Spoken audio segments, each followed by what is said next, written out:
Our speaker today is Paul Gadola. Paul and his wife Shelley live in Damascus. They own the CrossFit Gym in Abingdon and the Iron Mountain Community Fitness Center in Damascus. He has appeared on Christy Slaughter's program Beyond Wellness on WEHC several times. Today he will be speaking about his own spiritual journey and some of the lessons he has learned along the way. So, Paul, welcome. Oh, and you can't trust that clock button. Okay.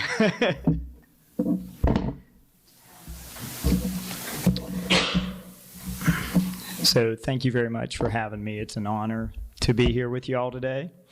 And normally, anybody that knows me, I don't usually talk from notes, but my wife encouraged me to stay on task today and not go off on any tangents. So I have some notes to help me with that. And my goal today really is to only speak truths and share my experience with you. So hopefully the things I say are true, and hopefully no one comes up and uses the gong as the Gong Show from the 70s. So what I'm going to start with is just a little bit about myself, and it's all going to kind of tie in with a few of the things that I think specifically may help you on your daily journey, especially in your interrelationships with other people. And so as a young man, I was raised as a Roman Catholic, and it was a really good experience for me for a very long time. And I met a lot of wonderful people, including priests and youth ministers and other people just from around the country, even when I'd go to conferences with that. And when I went to college, and we're from Pennsylvania. I went to college in Pennsylvania. I even was involved in it at first and really was trying to stay within the church and live out what the Catholic Church teaches. And then as things, in college, you learn and grow, and every week it just seemed like they were just asking for money. And that was it. And there was no time when I would come in and the sermon meant anything. It was just, we need more money. And to be brutally honest, they went to confession, and I had had sex for the first time. And he said to me, well, it's good. And I said, I'm sorry, I'm not sorry at all for having sex. And he said, well, it's good you should feel sorry. And that was that. I mean, it just left it at that for me, and that was it. That was kind of the last straw for me. I was like, I need more than this. And honestly, I probably went through a phase where I maybe even said that I was atheist. When I graduated from college, I worked at an environmental center, and that's what I call the beginning my Captain Planet time, when all I cared about was the earth, which is a pretty good thing to care about, actually. And I read, I was vegetarian for pretty much all the ecological reasons and the ethical reasons for the animals. And I probably would have told you I was spiritual but not religious, maybe at best, if I was thinking about it at all. And at that center, the one time we had to say what we want to achieve while we were there, and I was just working there for a short time, and I very specifically said something about, I want to find peace. I want to find peace in my life. And looking back, I don't think I had any idea what peace even meant. And I'm going to expand on this later, but peace doesn't just exist for us. And I will go back to that, I promise. The other thing that happened to me there that became more prevalent in my life was, it was the first time I had the experience of feeling like I already knew the information being taught to me. So at that particular center, they call it Earth Education. It's a very particular structured program. And honestly, I could talk for a half hour just on that. But when I was going through what they would call a mini Earth Education workshop, and all I could think is, hey, I know this stuff. This is exactly what I think, although I never thought of it very poetically before, or as poetically as they were putting it. And of course, that's come up later in my life as I've read various books or listened to lectures or whatever on typically spiritual topics. So as I evolved spiritually then as a person, one of the things that was a major stepping stone was in 1996, I went hiking on the Appalachian Trail. And of course, because of my AT experiences, that's actually why Shelley and I live here. I have several experiences on the AT. And in 96, though, I met a gentleman, and some of you may know him. He used to work in Damascus even, but he recommended reading the Tao Te Ching, and I went home and actually read it. And of course, it was one of the many things that resonated with me, like, yeah, this is it, and I know it. And shortly after that, I probably got into some things like Celestine Prophecy, Conversations with God. Probably my favorite at that time of reading was The Tao of Pooh by Benjamin Hoff, which I still try to read that once in a while to kind of center myself. And the reason I tell you those things, though, is to only show you some of my experience of what I've read. But any authority, we were joking about this beforehand, any authority that I don't have any authority, and no one does, is what I would tell you. And anyone that gives you an outside authority as their authority is fooling themselves. You give authority to anything you want. So you could give authority to me, but you've chosen that. And so what happens then is when they give authority to something else, to an outside source, you stop taking responsibility for your actions. And this quite possibly is the biggest problem we face, is that we all have to take these responsibilities. And there was one book I read, and it was called The Righteous Mind, Why Good People Are Divided by Politics and Religion. And it was really interesting because he talked about your inner lawyer goes to work for you. And it's so true. We'll use this. We'll make excuses for ourselves of why we're even late. Well, I was late. I was stuck at the train. No, you were late because you left the house late. It's okay. Just be honest with yourself. You don't need to make excuses. Just take responsibility for your actions. And, of course, that's a gigantic topic in itself that we could go on and on. Back with my journey then, after hiking in 96 and kind of reading those books, I was kind of just in that state where I was at for quite a few years, and maybe said I was more spiritual. And in 2011, my aunt passed away, and I was at her funeral. And for the first time ever, I've never had a strong feeling like this. But as I just looked at her lying there, and it was, of course, a Catholic funeral, I just had this feeling that she had gone home, which, of course, leads to the question, what does that mean? What's home? But that was all I could think of.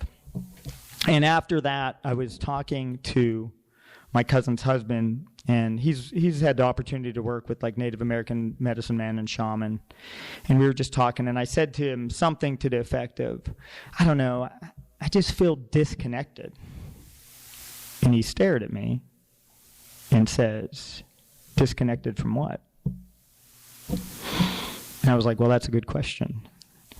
So that opened the floodgates for me, because that expanded my mind, that I realized I had some aversions to some of the things that I was raised with, like words like God and Jesus and prayer and blessed and heaven and hell. But I realized that those start to be just words, and words are just metaphors that we use to describe things. So I give Paul, that's my cousin's husband, a lot of credit for helping me on this journey, helping me to open my eyes. And now, since that time, I've expanded more, tried to read on pretty much every language. And I have to be honest, my depth of knowledge is not great on any one topic, but I try to expose myself to a great scope, which of course is very fitting for this. I mean, but I've experienced a lot, and what I see is these, what some people would call the perennial wisdom or universal truths in it, and they're connected in all of those religions. And once you start hearing it, or all the cultures, once you start seeing it and hearing it, you will know that it's everywhere. And when I spend a month and I'm reading Sufism, I feel like I'm a Sufi that month. And then I'm reading Christianity, and I feel like I'm a Christian. And at the same time, I don't want to be any one of those things. And even directly in Sufism, a Sufi would never say they're Sufi. And that's one of the key things, and I'll hit on this in a moment, but is what I call releasing the labels. I think is a crucial part. And again, I'll go back to that. So for me, with all those experiences, the simplest thing to boil it down to just one word is sharing. We're here to share not only like our physical resources, which meets our basic daily needs, which we have to do that, but we're here to share our experience with each other. And this is what makes life grand. So quite literally, what you're looking at there is the physical world and then the spiritual realm that's within you, or your interior.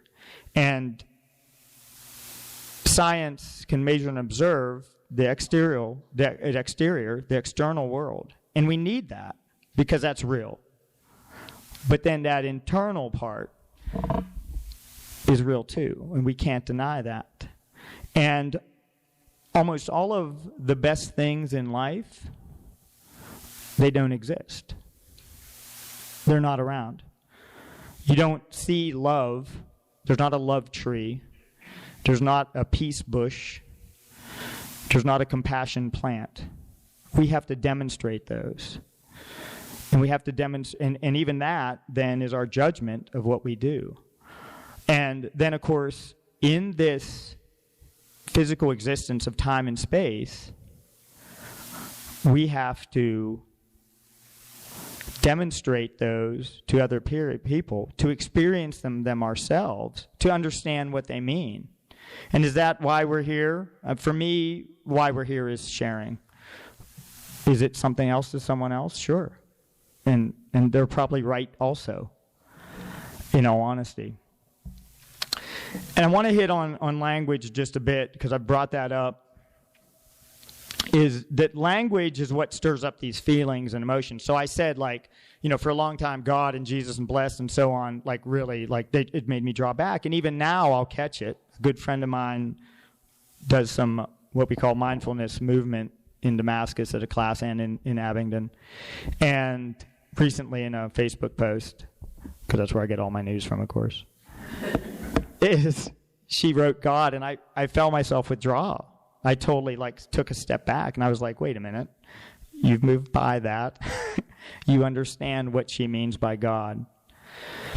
And it doesn't matter what we call God, the divine, the great spirit, the great mystery, anything we want to call it. It doesn't matter if in the episode of The Simpsons, Homer sees God and has 4 fingers or 3 fingers. It doesn't matter. It's all the same. We experience the divine within ourselves, and we're here sharing it with each other.